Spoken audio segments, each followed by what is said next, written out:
ಉತ್ತರ ತಾಲೂಕು ದಾಸನ್ಪುರ ಹೋಬಳಿ ಗ್ರಾಮ ಪಂಚಾಯಿತಿಯ ನೂತನ ಕಟ್ಟಡ ಉದ್ಘಾಟನೆ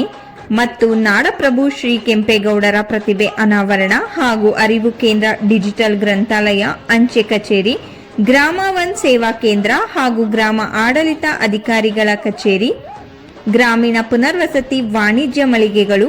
ಪ್ರಾಥಮಿಕ ಕೃಷಿ ಪತ್ತಿನ ಸಹಕಾರ ಸಂಘ ಆಂಬುಲೆನ್ಸ್ ಲೋಕಾರ್ಪಣೆ ಉಸ್ಕೂರು ಕಲ್ಯಾಣಿ ಉದ್ಘಾಟನೆ ಬಯಲು ಸಭಾಂಗಣ ಹಾಗೂ ಸಾರ್ವಜನಿಕರಿಗೆ ಶೌಚಾಲಯವನ್ನು ನಿರ್ಮಿಸಲಾಯಿತು. ನಮ್ಮ ನಿಮ್ಮ ಅಚ್ಚುಮೆಚ್ಚಿನ ಜನಪ್ರಿಯ ಶಾಸಕರಾದ ಎಸ್ಆರ್ ವಿಶ್ವನಾಥ್ ಹಾಗೂ ಅವರ ಅಧ್ಯಕ್ಷತೆಯಲ್ಲಿ